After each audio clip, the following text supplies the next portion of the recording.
So in this video, we will take a little bit of time to talk about how to handle vectors that are specified in 3 dimensions.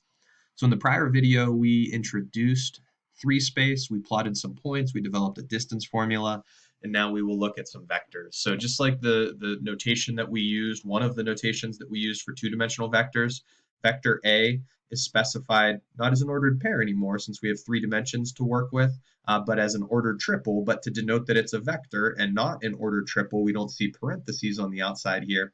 We see those grouping symbols that come to the point in the middle. So that denotes that these points, these values within, define a vector and not just a point. Over here, you see that A is bold-faced. You know, when we're writing vectors, we still use that same symbol to denote that it's a vector, right? So vector A is defined as A1, A2, A3. When you have a vector that's defined this way, you're just assuming that the vector begins at the origin, 0, 0, 0 in the case of 3 space, and that these values, the x, the y, and the z specified here, indicate the terminal point for that vector. So the vector begins at 0, 0, 0, it terminates at A1, A2, A3. What we're going to briefly kind of talk about throughout this video, we're going to talk about finding the magnitude of a 3-dimensional vector. We're going to talk about how to do some simple calculations with 3-dimensional vectors and talk about some properties that 3-dimensional vectors possess. So here are some calculations. None of them should surprise you if you are comfortable with what we did when we discussed the 2-dimensional versions of these calculations. If the vector terminates at A1, A2, A3, and it originates at 0, 0, 0, if I'm trying to find the magnitude of this vector right here, I'm basically looking for the distance between the point 0, 0, 0 and the point where the vector terminates, A1, A2, A3. So the magnitude of a 3-dimensional vector is just our 3-dimensional distance formula applied to the ordered triple A1, A2, A3, and 0, 0, 0. Well, if I'm subtracting 0 from A1, A2, and A3, I don't have to show that. So really it just ends up being the square root, right, from the distance formula of A1 squared, A2 squared, and A3 squared all summed. When you add 3-dimensional vectors, just like we did with 2-dimensional vectors, you're just going to do that component-wise, add the x components, add the y components, add the z components. When you subtract 3-dimensional vectors, again, you're going to do that component-wise, subtract the x component, subtract the y component, subtract the z components. Be more careful with subtraction, right? It's not commutative, addition is. So you got to be a little bit more careful with which one you start with and which one you end with. And then when you multiply a 3-dimensional vector by a scalar, right? A scalar is a constant. All we do is we multiply each of the individual components of the original vector by that scalar, and we have our new vector. There is a new unit vector that we want to name and be able to utilize whenever we're dealing with 3-dimensional vectors, and that's the unit vector k. So the 2-dimensional unit vectors I and j, I was a unit vector that only traveled in the x direction, right? Magnitude of 1 unit, the entirety of that 1 unit is moving in the x direction. We're not moving in any other direction. That's still unit vector I.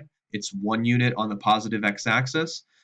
J is the same, 1 unit, but on the positive y-axis. And unit vector k is a vector that moves positive 1 unit only along the positive z-axis. So if we wanted to take the vector that we've been dealing with off and on throughout this discussion, vector A, which has x component A1, y component A2, and z component A3, if I wanted to rewrite that vector in terms of our standard basis vectors, I would just take my unit vector that travels in the x direction, multiply the x component of my vector by that unit vector. Same thing for the y component, same thing for the z component.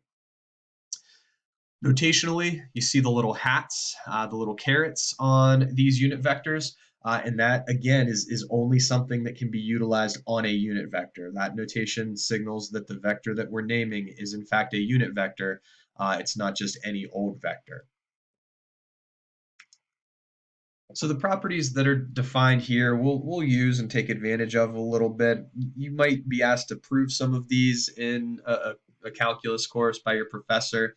As we're doing our intro to this stuff, we're not really going to get too bogged down with these. These properties should follow pretty easily from the stuff that we were just discussing relative to the prior screen, right? Commutativity, for the addition. So when we add two vectors, doesn't matter what order we do it in, associativity, and then some other properties that you can see listed here that might impact us a little bit, but not a great deal when we're just kind of scratching the surface of all this stuff. So what sorts of problems are we going to be trying to do as we introduce three-dimensional vectors? Well, we're going to be doing problems where we add them, subtract them, and multiply by scalars, and also find magnitudes. So whenever we have whenever we have vector A, and you will notice it's defined with unit vectors I, j, and k. So vector A has an x component of 3, a y component of -1, and a z component of +4. Vector B has an x component of +5, a y component of +1, and then because unit vector k is absent here for vector B, it should be pretty obvious that the z component of vector B is going to be 0.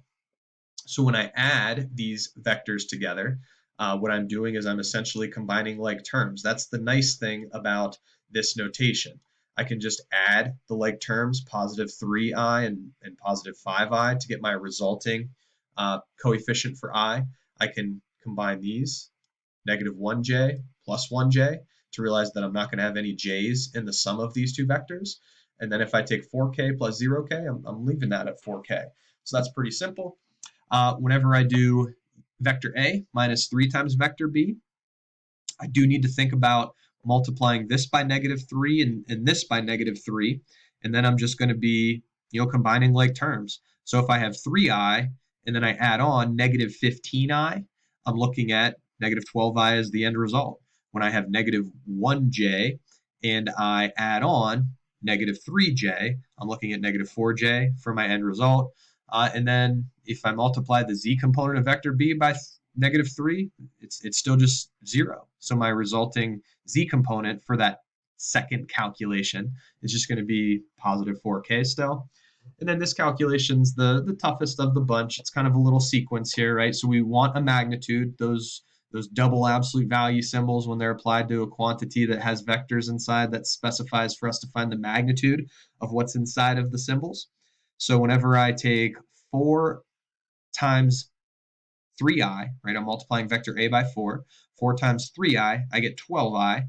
If I take 2 times 5i, I get 10i. Well, 12i plus 10i gives me a resulting x component of +22. I do the same thing with the j components, the y components. To get that coefficient, I multiply the z components the same way. Multiply this by 4, gets me 16k. I don't have to add anything on to that since there's no z component there. When I apply the magnitude calculation, all I'm going to do is take the square root of the x component squared plus the y component squared plus the z component squared. I left it at this point here. If your calculator is able to be utilized for whatever your teacher or your professor's policy is, you can fire that into the calculator and you've got the magnitude of that resulting vector. In the final video that we'll talk about this intro to three-dimensional vectors, we will do some work with establishing unit vectors in 3 dimensions.